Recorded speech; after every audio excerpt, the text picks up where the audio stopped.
अब हमें पता चल गया है क्यूब क्या होता है, क्यूबॉइड क्या होता है, घन क्या होता है, घनाभ क्या होता है। अब उनके जरा सा क्षेत्रफल के बारे में बात कर लेते हैं। अब क्षेत्रफल पर जाने से पहले आपको एक चीज पता होनी चाहिए, जो 3D आकृतियां होती है उनमें हमारे पास तीन चीजें हैं, लंबाई है, चौड़ाई है, ऊंचाई है ना। तो उसमें हम दो तरह के क्षेत्रफल निकालते हैं। एक होता है कुल पृष्ठीय मैम क्षेत्रफल। एक टीएस और मैम एक सीएस है। हाँ बेटा मैं अभी समझाऊंगी। एक होता है कुल पृष्ठीय क्षेत्रफल, एक होता है वक्र पृष्ठीय क्षेत्रफल।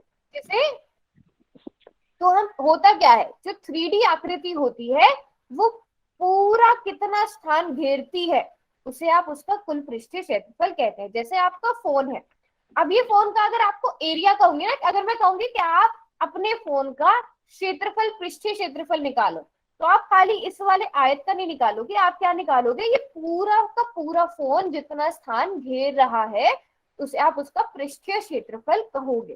ठीक है। अब ये पृष्ठीय क्षेत्रफल अब हम दो तरह से समझेंगे।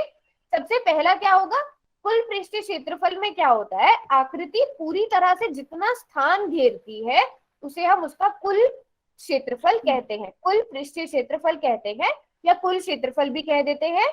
टोटल सरफेस एरिया इंग्लिश में कहेंगे, जिसे आप इसीलिए शॉर्ट फॉर्म में टीएसए भी लिख देते हो, टीएसए टोटल सरफेस एरिया, और हिंदी में कुल पृष्ठीय क्षेत्रफल।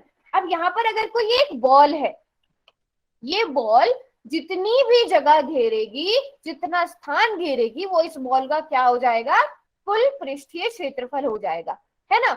अब ये उसके बाद एक ऐसे सिलेंडर वाली शेप बनी हुई है, मान लो कोई सिलेंडर ही है या पेंसिल है इस शेप में, वो कुल मिला के जितना स्थान घेरेगी वो उसका कुल पृष्ठीय क्षेत्रफल हो जाएगा। फिर उसके बाद आता है एक दूसरा क्षेत्रफल जो होता है वक्र पृष्ठीय क्षेत्रफल। वक्र पृष्ठीय क्षेत्रफल में क्या होता है, वक्र का मतलब होता है, अब वक्र पृष्ठीय क्षेत्रफल को आप इंग्लिश में कर्व्ड सरफेस एरिया कह देते हो, CSA कह देते हो, या फिर अगर हम दूसरी शेप्स की बात करें जिनमें ऐसे घुमाव नहीं है, जैसे कि घन और घनाभ, घन और घनाभ में घुमाव नहीं है, तो उस केस में हम लेटरल सरफेस एरिया कह देते हैं, पार्श्व पृष्ठीय क्षेत्रफल कह देते हैं। ठीक है। तो उसमें क्या होता है, बस दोनों के नाम अलग अलग है, बात सेम ही है। अब मैं आपको ये चीज एक उदाहरण से बताती हूँ। सबसे पहले सोचो आपके पास एक ऐसा टेंट आपको बनाना है, आपको एक टेंट बनाना है। ठीक है। कहीं पर आप जा रहे हो ट्रैकिंग के लिए या कुछ, तो आपको एक टेंट बनाना है। अब वो टेंट बनाने के लिए आपको एक त्रिपाल का कपड़ा चाहिए होगा। अब त्रिपाल का कपड़ा आप कहाँ पर लगाओगे, मैं आपसे कहती हूँ कि आपको कितने त्रिपाल की, कितने मीटर स्क्वायर त्रिपाल के कपड़े की जरूरत होगी, तो वो आपको कैसे पता चलेगा, आप मुझे ये बताओ। आप उसके गोले वाले हिस्से में त्रिपाल लगाओगे या उसके आधार में भी लगाओगे त्रिपाल, ये बताओ। मैम मैम उसका सीएसए निकाल लेंगे। नहीं, चैट बॉक्स में लिखो, जो चीज मैं पूछ रही हूँ उसे चैट बॉक्स में लिखो। आपको एक टेंट बनाना है, आप मुझे ये बताओ, टेंट जो बनाओगे ऐसे करके बनाओगे ना, उसके सिर्फ गोल वाले हिस्से में लगाओगे या नीचे आधार में भी वो लगाओगे त्रिपाल का कपड़ा, मैम छत पे। सिर्फ वाले गोल वाले हिस्से पे लगाओगे ना, गोल वाले हिस्से में लगाओगे, आधार पर नहीं लगाओगे। तो अब क्योंकि आप उसका आधार नहीं गिन रहे हो, उस शंकु का आधार नहीं गिन रहे हो, तो वो उसका क्या होगा, सिर्फ वक्र पृष्ठीय क्षेत्रफल होगा, है ना, क्योंकि आप उसमें आधार का क्षेत्रफल नहीं ले रहे हो। ठीक है। अब मान लो आपको इसी तरह एक बर्थडे कैप बनानी है। बर्थडे कैप नीचे से खुली हुई होती है ना। Yes birthday ma'am. कैप तो नीचे से खुली हुई होती है। अब अगर मान लो बर्थडे कैप में आपको वो गिफ्ट वाला रैपर लगाना है, उसको वो चमकी वाला बनाना है, या उसको आप सजाना है, कुछ भी करना है, पेज लगाना है उसपे, तो आपको कितना पेज लगाना है, तो वो आपको कैसे पता चलेगा, उसके पूरे का क्षेत्रफल निकालोगे या वक्र वाला निकालोगे, क्योंकि आपको पेज सिर्फ वक्र में निकालना है, सर्कल वाले पार्ट में निकालना है, घुमाव वाला जो पार्ट है उसका निकालना है, तो आप वक्र पृष्ठीय क्षेत्रफल निकालोगे, ना कि पूरे का क्षेत्रफल, क्योंकि आपको पूरे की जरूरत ही नहीं है, नीचे से खुला हुआ है वो। ठीक है। अब इसी तरह एक और एग्जांपल ले लेते हैं इस वाली शेप का। जैसे मान लो कोई पाइप है, पाइप है जो दोनों तरफ से खुला हुआ है, उस पाइप को आपको पेंट करना है।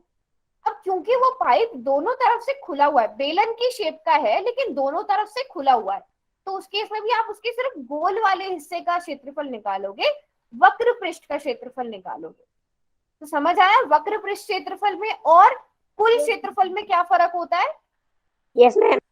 अब अगर क्यूब या क्यूबॉइड की बात करें, अब क्यूब और क्यूबॉइड में क्या होता है, घन और घनाभ में हमारे पास गोल वाला वक्र वाला हिस्सा नहीं होता है ना। जो घन और घनाभ होते हैं उनमें हमारे पास वक्र वाला हिस्सा नहीं होता है, मतलब गोल वाला पार्ट नहीं होता है, सिर्फ सीधी सीधी साइड्स होती है।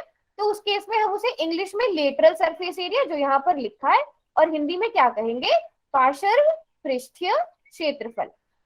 इसका भी एग्जाम्पल मैं आपको देती हूँ। अगर मान लो आपको रूम में पेंट करना है, आपको रूम में पेंट करना है, छत में और नीचे नहीं करना है, जमीन पे तो कोई भी नहीं करता है, छत पे यूजुअली क्या होता है, आप अलग कलर करते हो, दीवारों पे सेम कलर किया जाता है ना। आपको सिर्फ दीवारों पे पेंट करना है, तो आपको कितने क्षेत्रफल में पेंट करना है वो आपको कैसे पता चलेगा?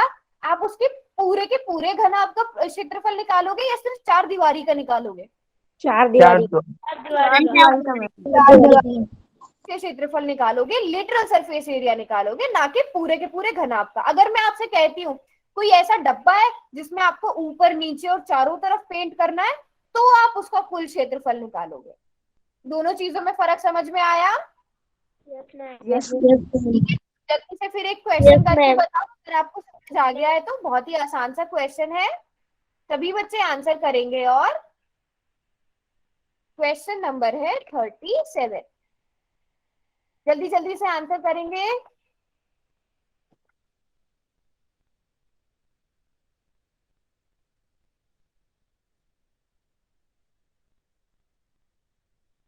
नीचे आपको घनाभ दिया गया है, इसमें हरे रंग से किस क्षेत्र को दर्शाया गया है। अब ये हम क्योंकि पूरी तरह से इमेज में नहीं दिखा सकते, तो इसका मतलब ये जो आगे की चारों तरफ की साइड्स है ना, इन चारों में कौन सा वो क्षेत्र दिखाया गया है?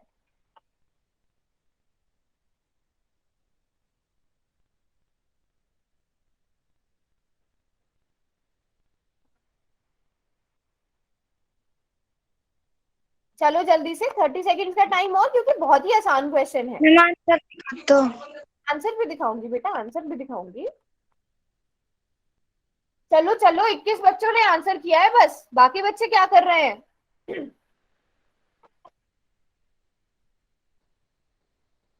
23 बच्चों ने। चलो 5 सेकंड का टाइम और, फिर पोल सेक्शन को बंद कर दिया जाएगा। जो बच्चे नोटबुक दिखा रहे हैं बेटा, बिल्कुल ठीक है आप लोगों का, नीरज और भी किसी ने दिखाया था। चलो 5 4 3 2 1। अब मैं पोल को बंद करने जा रही हूँ, वहां पर कोई भी आंसर नहीं कर पाएगा। रिजल्ट भी मैंने आपको दिखा दिया है, तो जल्दी से बताओ कितने बच्चों ने गलत आंसर चुना है? जल्दी से बताओ। हाँ, क्योंकि देखो इसमें तो आपको कोई रटने वाली चीज भी नहीं थी।